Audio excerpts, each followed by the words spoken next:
it's really hard to overstate what is going on with the acceleration of technology and how this is impacting our work and our professions and our world. But there are a lot of people that are trying to overstate and build fear into the workforce. Having said all that, the numbers are big. 27% of all labor costs globally are related to white-collar labor. That's a huge number. They make up 9% of the workforce, but it's 27% of all the cost. So this is the top end of the wages around the world. That's what we're talking about when we're talking about digital labor. This is a automation of intellectual activities at a pace and on a scale that we haven't seen before. At Davos this year, Klaus Schwab, who's the chairman of the World Economic Forum, talked about the fourth industrial revolution.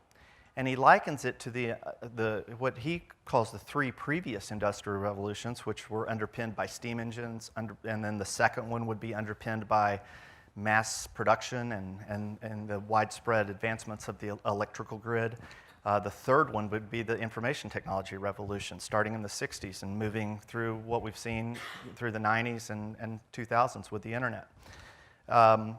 This fourth industrial revolution is taking all of these technologies, all of these digital technologies, social, mobile, cloud, advancements in low-cost computing power, pulling that together with new forms of artificial intelligence.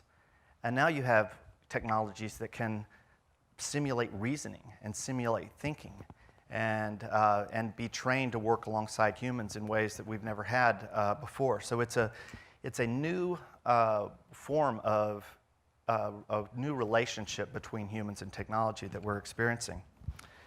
I've heard one of our speakers, Ray Kurzweil, say in the past that it's easy to understand which technologies are going to replace the jobs that we have today.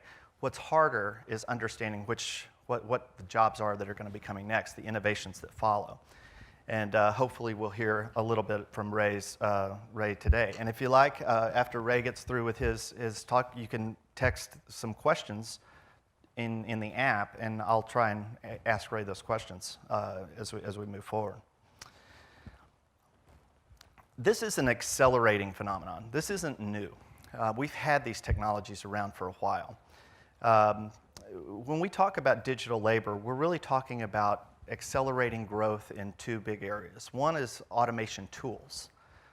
Ever since we've started moving work to India, we've been automating. We've been building macros. We've been industrializing these processes. We've been using techniques like Lean Six Sigma to drive productivity, documentation, and automation into these processes. That's not new. Artificial intelligence isn't necessarily new either. These, some of the algorithms that we see have been around for a long time. You have people that have won awards and prizes and patents many years ago on some of these algorithms. But what's changing is the cost and speed. There's a lot more practicality to running some of these algorithms. They're faster. There's a business case associated with them.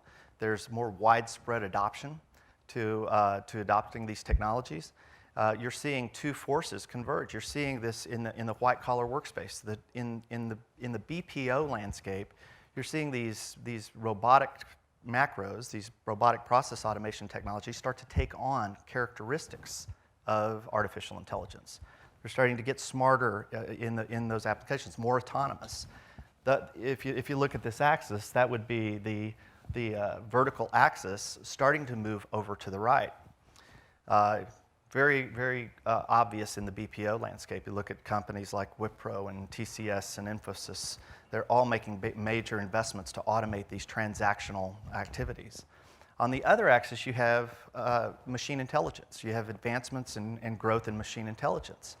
And businesses beginning to augment their services through taking technologies like IBM Watson to augment the intelligence of professionals like doctors or lawyers or accountants in our case, beginning to expand the reach of the expertise.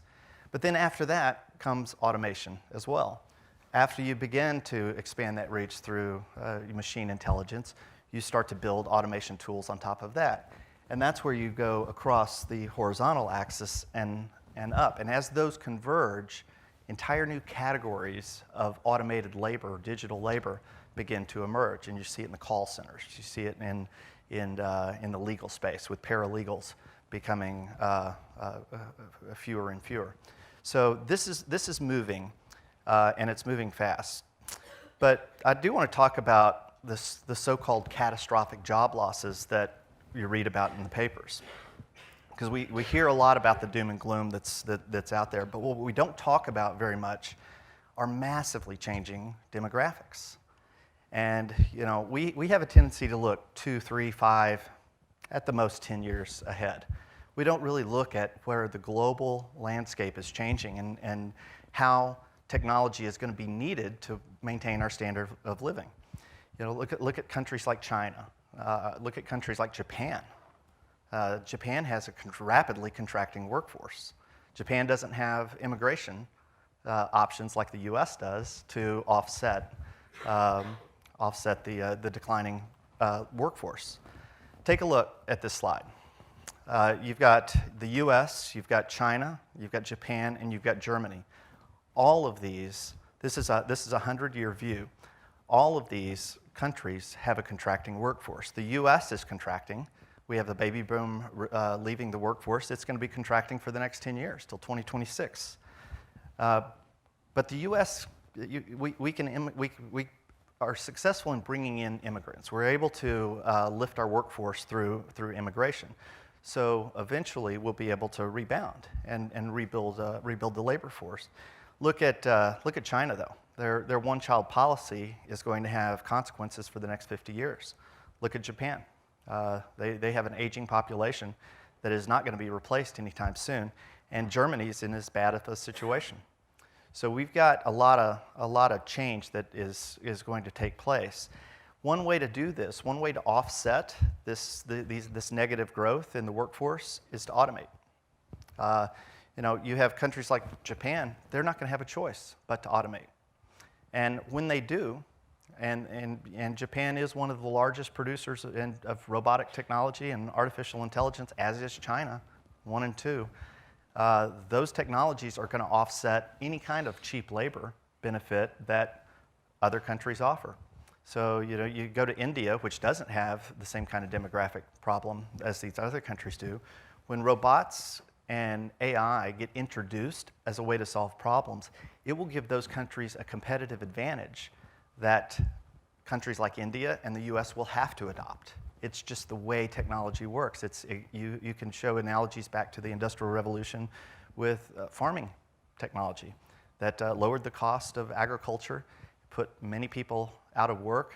100 years ago, the US was 48% or 41% of the workforce was agriculture jobs. They were in the job of producing food. Today, that number's less than 2%. That 39% went somewhere else and did something else. We don't know what that is. So, it is about innovation. It is about thinking through the next new thing. And when we're experiencing such a revolutionary change with this technology and the adoptions of these technologies, we have to be able to invest in jobs that are going to capitalize and make the most of that technology. I don't think 20 years ago we knew what a web developer was. And web developers make up a significant part of a corporate workforce. 30 years ago, if you were to tell me that when I was in my late 40s, I was going to be the leader of cognitive technology at an accounting firm, I would have not known what you were talking about. New things come, and new things change. So we're not saying this is going to be easy. It's not going to be an easy change. It's going to be a difficult change, and companies are going to have to adopt. We're going to see new companies rise. We're going to see companies that can't make the change disappear, as we always have. but the people that we have thinking through these challenges, like the people here, are the ones that are in a better place to steer their firms, steer their organizations the right way. So, you know, when we're talking with business leaders about their strategies concerning digital labor and concerning the automation of knowledge work, they're telling us that there's really 5 main themes that they're concerned about. One is the workforce. How do you build the workforce for the future? We're dealing with this at KPMG. We have a model that hasn't changed in 130 years. We recruit the top talent. There's a lot of people in this room I know that started their careers at KPMG coming right out of college. You recruit the top talent. You put them in jobs. You work them very hard. They learn the ropes by doing transactional process work, and then they move up the stack. We employ 175,000 people, and it's been that way for 130 years. That's going to change. How do we recruit the next generation of talent? What skills are they going to have to come into a world where the leverage model is different in a professional services organization? It's going to be the same in many of your companies as well. I know that some of the people here are BPOs, and there's a lot of questions around what's the future of BPO. And if you've heard me talk, you know my opinion. It's changing quickly. It's going to be platform. It's going to be digital type services. How do you train people to come in and add value if they're not doing what we're accustomed to them doing? Operating models. You know, look at outsourcing. The traditional model has been industrialize a process, move it offshore, lean it out, make it as efficient as possible, and the value proposition has been on low-cost labor. That is changing. It's not going to be the value proposition. It's going to be on talent. How do you create an operating model that capitalizes on the most talent? If you look at some of the investments that are being made in artificial intelligence and in digital labor type technologies, these are companies that today they hold the most headcount. These are companies that have 200,000-300,000 employees. They are beginning to make investments in the billions to make that change, to ready their business model and their operating model. The business model itself is changing. So take a look at what autonomous cars are going to be doing to the automotive industry as a whole. You might think, okay, it's a self-driving car. That's going to be interesting. I get the safety factors. It's going to improve safety. We're going to have fewer traffic fatalities. But why do you need a car if you could just dial up a ride, an Uber, and an autonomous car comes and picks you up, takes you where you need to go. You get out. It charges you for the service at a fraction of what a human driving a car would take. It doesn't get into accidents. The accident percentage is dropped by 90% in autonomous vehicles. What does that do to the auto parts industry? What does that do to, if people don't need to buy a car, what does that do to the automotive industry? What does that do to that entire supply chain behind the automotive industry? The models are going to be disrupted, and we're talking about autonomous cars, but also look at drone-based package delivery. What's that going to do to UPS? Look at who are going to be the supply chains and the distributors of the future. Is it going to be Amazon? Will Amazon actually become a distributor as well as the retailer, as well as the cloud service provider? So it's a world becoming a world of platforms, and it's not unlike it was 200 years ago, where you had landowners, you had tenant farmers, you had sharecroppers, you had people who controlled the space, and then people who leased and rented and built on that space. And there's upsides and there's a lot of downsides to moving to that model, and it has to be navigated carefully. We can't talk enough about controls and security and working with the regulators. If anything could slow this down or give a country a competitive disadvantage, it would be regulation. And controls and security are what regulators care about. Number one, we're going to have a speaker this afternoon who is an expert in controls and security and cyber, and be talking about the upsides and downsides of artificial intelligence as a form of business and as a key enabler of business, but also when everybody has it, the hackers get smarter. They can turn smart bots on hacking into governments, into banks, into businesses. So those have to be considered. The entire technology ecosystem is changing, and we talk about the platforms emerging. You see platforms like Uber. You see platforms like Google and Amazon. These new business models like Airbnb. We talk a lot about those, but it's going to impact every business. So, we as a firm, we have you might have read that we've begun a large-scale journey around building technology into our core service offerings with IBM Watson. That's one step in what we believe is going to be a massive transformation in terms of how professional services are done. It's going to be an ecosystem of technology players, though. It's not a tool. It's going to be ingrained in everything we do, how we make decisions, how we inform, how we advise, how we train machines. And you'll notice some of the vernacular when you talk to some of the. We're going to have some of the RPA service providers and technology players and artificial intelligence technology players up here today. The vernacular is different. You're not talking about programming. You're talking about teaching the machine. When did you ever teach a machine? But that's what we're doing. We're training a machine. We're giving it feedback in a very natural way. So the whole paradigm of how humans and machines interact is changing, and it's becoming much closer.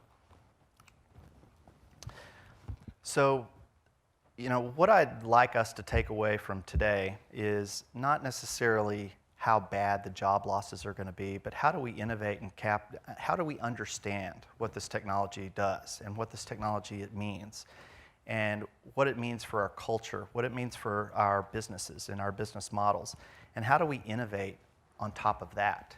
And this is an exciting time. We're gonna be seeing a lot of change over the next decade, and from our point of view, it's going to be mostly positive change. You have lifespans that are expanding. You have poverty that is declining. The problem is as much sensationalism as you see in the news. We've never lived at a better time and in a better place. The world is getting better, and technology is a major part of that.